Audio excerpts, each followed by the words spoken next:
चलो समझो ध्यान। प्रश्न नंबर 4 ત્રીજો પૂરો કર્યો। ચોથા પ્રશ્નમાં આપણે જઈએ છીએ। આજે આ ચેપ્ટરના આપણે બધા પ્રશ્નો શું કરી દઈશું? પૂરા। પ્રશ્ન નંબર 4 નીચેના પ્રશ્નોના વાક્ય પ્રમાણે જવાબ આપો। પેઢીના વિસર્જન સમયે પાકા સરવૈયામાં ચોપડે નહીં નોંધેલ મિલકતની ઉપજ મળે। ચોપડે નહીં નોંધી અને પૈસા મળે, અને એવી જ રીતે ચોપડે નહીં નોંધેલ દેવાની ચૂકવણી કરવી પડે તો તેનો હિસાબી નિકાલ કઈ રીતે કરશો સમજાવો। તો સિમ્પલ, તમે સમજો મિલકતો ની રકમ મેં તમને જ્યારે નમૂનાની આમ નોંધ કરાઈ છે એમાં લખાયું છે મિલકતોની રકમ ઉપજે અથવા નહીં નોંધેલ મિલકતની રકમ ઉપજે। બોથા એટલે બંનેની આમ નોંધ સરખી થાય। ચલો શું આમ નોંધ થાય? તો ઉપજે, ઉપજ્યામાં આમ નોંધ થઈ ગઈ નહીં નોંધેલ મિલકતની રકમ ઉપજે।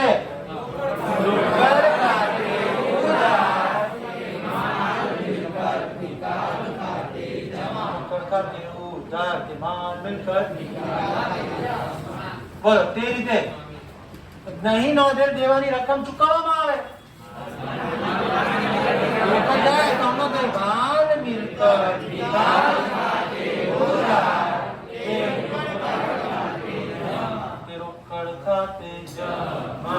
બરોબર છે?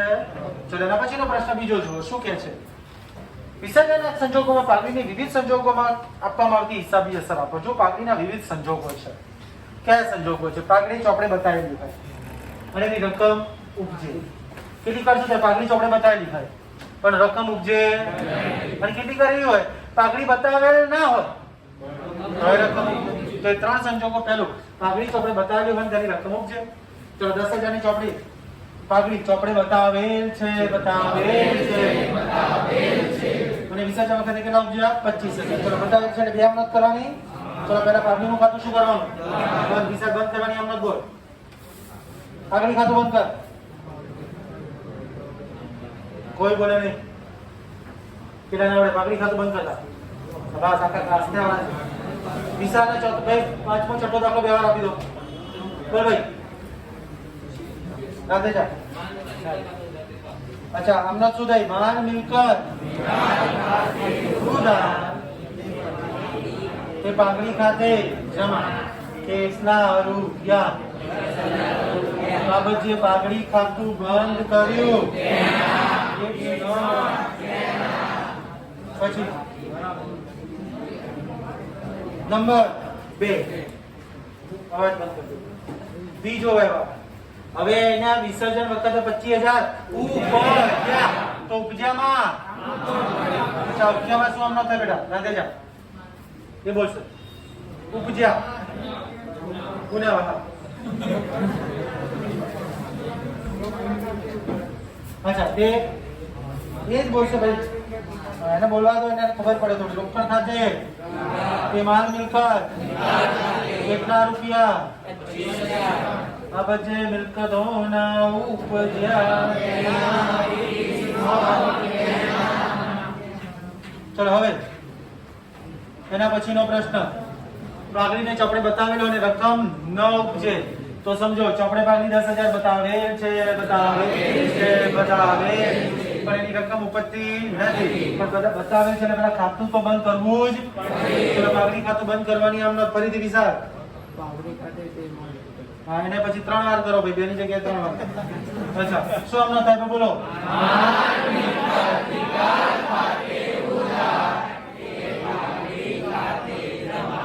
પાઘડી મિલકત છે, મિલકતનું ખાતું બંધ કર્યું વિશાલ તો ઉધારનું શું થાય? જમા। એક રજા પાડીએ બેટા એટલે બધું આવું થાય। બરાબર જે પાઘડી ખાતું બંધ કર્યું બરોબર। ચલો નંબર 2 એના પછી હવે ઉપજ કોઈ રકમ ઉપજતી નથી તો કોઈ આમનો થશે નહીં। ઉપજ અંગે કોઈ આમનો થશે નહીં। ચલો હવે એના પછી છેલ્લો મુદ્દો, પાઘડી ચોપડે બતાવેલ ન હોય। અચ્છા ન હોય તો બે આમનો કે કઈ એની રકમ ઉપજે તો કેટલા ઉપજ્યા? ચલો ઉપજ્યામાં શું છે? આમનો ઉપજ્યાની આમનો તો બોલ। હા તો રોકડ ખાતે ઉધાર તે માલ લાલ ખાતે જમા કેટલા રૂપિયા બાબતે પાઘડીના ઉપજ્યા તો પાઘડીનો મુદ્દો પૂરો થઈ ગયો. ત્રીજો પ્રશ્ન જુઓ. ભાગીદારી પેઢીના વિસર્જનની હિસાબી પતાવટ અંગે કાનૂની જોગવાઈ ટૂંકમાં જણાવો. તો બધી કાનૂની જોગવાઈઓ આપણી થઈ ગઈ છે. જો પહેલી જોગવાઈ છે વિસર્જનની સામાન્ય પ્રક્રિયા છે ને, એમાં લખાવ્યું હતું દેવા ચૂકવણીનો ક્રમ. ચલો દેવા ચૂકવણીના ક્રમની જોગવાઈ તમને યાદ છે. સૌથી પહેલા શું ચૂકવાય? વિસર્જન. પછી ભાગીદારની લોન, ત્યારબાદ જો રકમ આ કાયદો કે છે, આપણે નહીં કહેતા કાયદો. બે કાયદાની જોગવાઈ હતી. બીજી પેઢીની ખોટ અંગેની, હમણાં બોલી ગયા તમે. નફામાંથી નફો પૂરતો ના આવે તો મૂડીમાંથી, મૂડી પૂરતી ના આવે તો ઉધાર એ આવી ગઈ. પછી ભાગીદારની લોનની જોગવાઈ મેં લખાઈ છે. ભાગીદારની પત્નીની લોનની લખાઈ છે, યાદ છે? સ્ત્રી ધન વાળું અને પતિના નાણા વાળું. સ્ત્રી ધનમાંથી ચૂકવી હોય, આપી હોય લોન તો ત્રાહિત પક્ષના દેવાની સાથે, અને જો પતિના નાણામાં આપી હોય તો ત્રાહિત પક્ષના દેવા ચૂકવ્યા પછી. તો એ વાત થયેલી છે. ઓકે, તો એ બધી જોગવાઈ છે. પછી ભાગીદારોની જવાબદારી અમારી છે, એ જોગવાઈની વાત થયેલી છે. તો એ જોગવાઈઓ પાંચે લખાઈ છે, એટલે થઈ ગયું. અદાલતના હસ્તક્ષેપ સિવાય સામાન્ય વિસર્જનની પદ્ધતિઓ જણાવો. તો 5 રીતે થાય. એક સર્વસંમતિથી, પછી નોટિસ દ્વારા, કરાર દ્વારા, કાયદા દ્વારા અને ચોક્કસ ઘટનાને. બરાબર છે? આ પણ લખાઈ દીધેલો પ્રશ્ન છે. એમાં સૌથી મહત્વનું પહેલું સર્વસંમતિ. સર્વસંમતિથી કેમ? કારણ કે એનું બીજું નામ શું કોઈ ખબર છે? વિસર્જન. ઓકે, સરસ. ચલો, તો એ પ્રશ્ન પૂરા. પાંચમો પ્રશ્ન જુઓ. પહેલાના પેપરમાં એ હતો most most most most most, પણ હવે પરીક્ષા પૂછાશે. પરીક્ષામાં કેમ નહીં પૂછાય? કારણ એને જે પેલું નવું પેપર સ્ટાઇલ આપી એમાં કહી દીધું ખૂટતી વિગતો શોધવાના પ્રશ્નો છોકરાઓને પૂછવાના. એટલે આ નહીં પૂછે. અચ્છા, એ નહીં પૂછે તેને પછી વાળો પૂછે? કેમ ના પૂછે? કારણ કે એની સાથે સંલગ્ન છે. એટલે 5 6 ને કહીશું જય સ્વામી નારાયણ. 7મો પૂરો થઈ ગયો, ખબર છે? 4થો પ્રશ્ન પૂરો. ચલો, હવે આવો બહુ વિકલ્પમાં. આ તમારા હોમવર્કમાં ઘેરથી ગણિત આવવાના સોમવારે જોવામાં આવશે.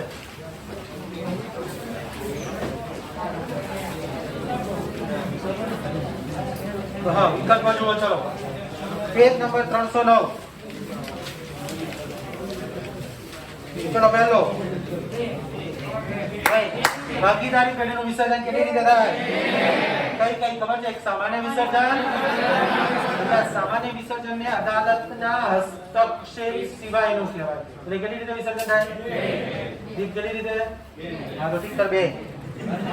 ચલો, વિસર્જન સમયે ભાગીદારી પેઢીની મિલકતો અને જવાબદારીઓની હિસાબી અસર આપવા માટે તૈયાર કરવામાં આવતું ખાતું બાલ મિલકત નિકાલ ખાતું. પણ એ નામ ના હોય તો સંપાદન ખાતું. અચ્છા, સંપાદન ખાતું કયા પ્રકારનું ખાતું છે? એમ માલ મિલકત હું તમને કહી દઉં. એનું નામ જ છે માલ મિલકત નિકાલ. તેમાં શબ્દ આવે છે માલ મિલકત. બીજું, તમને આનાથી ભરતો પ્રશ્ન પૂછાય. તમને એવું પૂછે પુનઃ મૂલ્યાંકન ખાતું કયા પ્રકારનું છે? પુનઃ મૂલ્યાંકન કોઈને કોઈ બિલો કોઈને યાદ હોય? કોઈ બોલે છે? ઉપજ ખર્ચ કયા પ્રકારનું છે? પુનઃ મૂલ્યાંકન ખાતું કે તો ઉપજ ખર્ચ, પણ માલ મિલકત નિકાલ ખાતું કે તો માલ મિલકત પ્રકારનું ખાતું. ખાતાના 3 પ્રકાર ખબર છે ને? કયા વ્યક્તિ ખાતું, માલ મિલકત. તો માલ મિલકત નિકાલ ખાતું કયા પ્રકારનું? અને પુનઃ મૂલ્યાંકન ખાતું કે તો. ચલો, ભાગીદારી પેઢીના વિસર્જનમાં મિલકતની ઉપજમાંથી સૌપ્રથમ શેની ચૂકવણી? સૌ પહેલું શું ચૂકવાય? વિસર્જન ખર્ચ લખી કાઢો. Most IMP 2021 પૂછાશે. 2021 માર્ચ 2021 લખી દો. સૌથી પહેલું શું ચૂકવાય? વિસર્જન. આગળ હવે આ સમજો. પેઢીના વિસર્જન સમયે પાકાસરમાં દેવાદારો 24,500 અને ગાંઠાદારામાં 2500 હોય તો માલ મિલકત નિકાલ ખાતાની જમા બાજુ કઈ રકમ લખાય? તો આના માટે સૌથી પહેલા તમે તમારો ચોપડો કાઢો, જેમાં મેં સત્યમ શિવમ સુંદરમ દાખલો ગણાવ્યો છે. અને જેને ગણ્યો છે ખાલી અંદર હાથ નાખવા સાહેબ નામ લાગે એવું ના.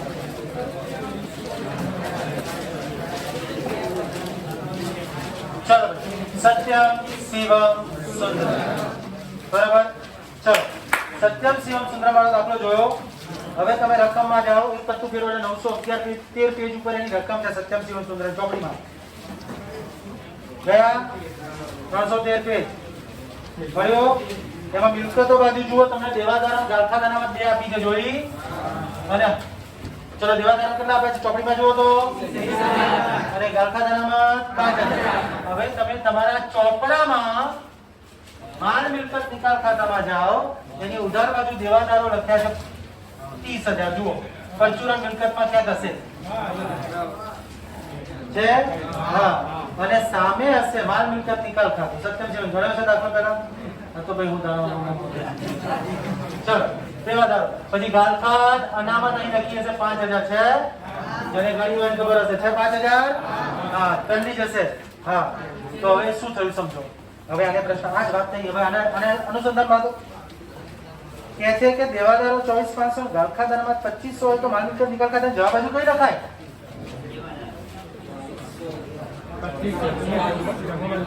જમા બાજુ કઈ રકમ લખાય આજે 2500 લખાય 24000 નહીં કેટલા લખવાના કરો 2500 તમારે ચોપડી પર 24000 ક્લિક કરી આપી છે ચલો ભાઈ કેટલા લખાય 2500 અને હવે દેવાદાર મિલકત છે એ ઉધાર બાજુ આવે ગાલખાદાના બધે જોગવાઈ છે જમા બાજુ આવે પેઢીના વિસર્જન સમયે સામાન્ય અનામત કારીગર અકસ્માત વળતર ફંડનો નફા નુકસાન ખાતાની જવાબ બાકી કયા ખાતે લઈ જવામાં આવે છે ભાગીદારોને મૂડી ખાતે ભાગીદાર વચ્ચે વેચો છો ને તમે એકત્રિત નફો જ બધો પછી આગળ બીજો પ્રશ્ન આવ્યો ને હા અચ્છા ભાગીદારીનું વિસર્જન થઈ ગયું એકવાર બોલું છું થઈ ગયું પેલું મૂડી ખાતે લખી અચ્છા ભાગીદારીનું વિસર્જન એટલે શું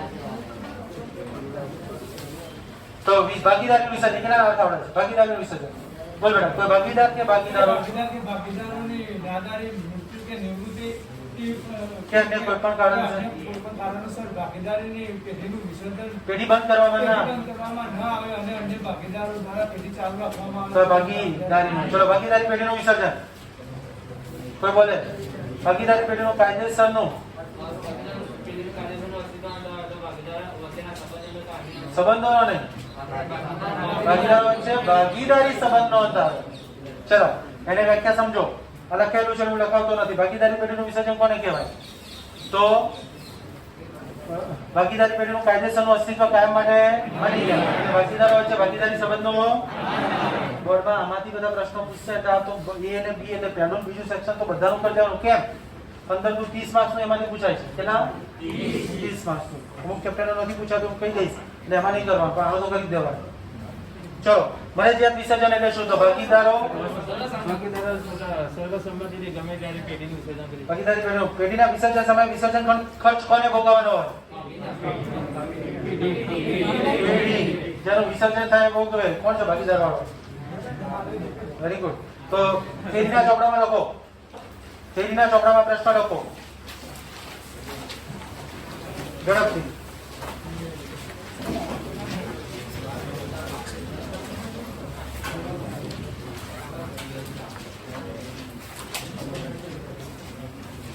ચલો શું કહે છે પેઢીના વિસર્જન સમયે વિસર્જન ખર્ચ કોને ભોગવવાનો હોય છે તો જેનું વિસર્જન થાય ને કોનું વિસર્જન થાય છે ભાઈ પેઢી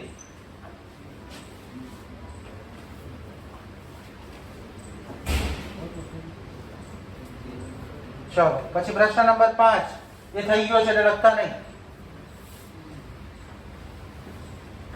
શું કહે છે પેઢીના વિસર્જન સમયે પાકા સમય દર્શાવ પ્રોવિડન્ટ ફંડની બાકીનો નિકાલ કેવી રીતે કરશો એ તો જુઓ ત્રીજા પ્રશ્નના ચોથામાં આવી ગયું પ્રોવિડન્ટ ફંડની વાત ત્રીજાના ચોથામાં આવી ગઈ શું વાત આવી પ્રોવિડન્ટ ફંડ એ શું છે દેવું જ્યાં નહીં જવાનું ખાતું બંધ કરી બહાર મિલકત એટલે આમનો શું થાય તો તમે ત્રીજાના ચોથા લખેલું છે જ્યાં તમે પેઢીના ચોથા લખ્યું હશે ત્યાં જઈને તમે ત્યાં જઈને લખી દો It is also the question number 2 એનો કયો છે પાંચમો પ્રશ્ન 2 નો પાંચમો ચલો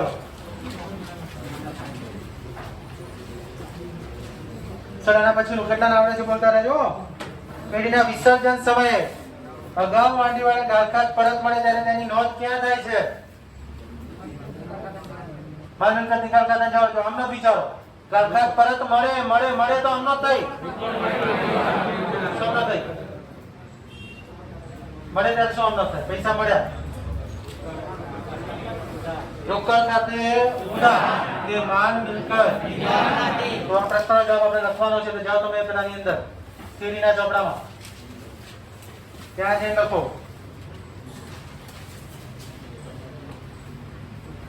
શું લખશો પેલા પ્રશ્ન લખશો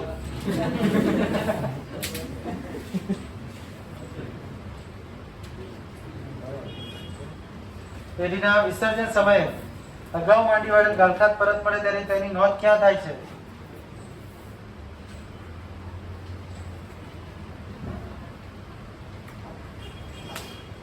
યુટ્યુબમાં આવું ખાલી ખાલી આવે છે લોકો જોવે ને ફટફટ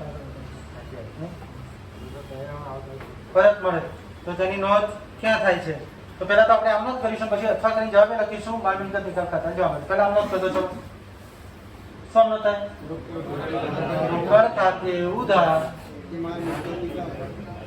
તે માલ મિલકત નિકાલ ખાતા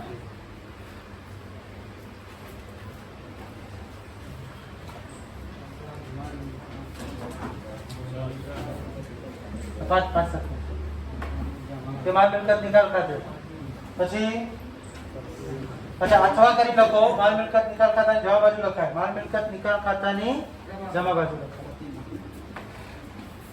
ચલો પ્રશ્ન નંબર 7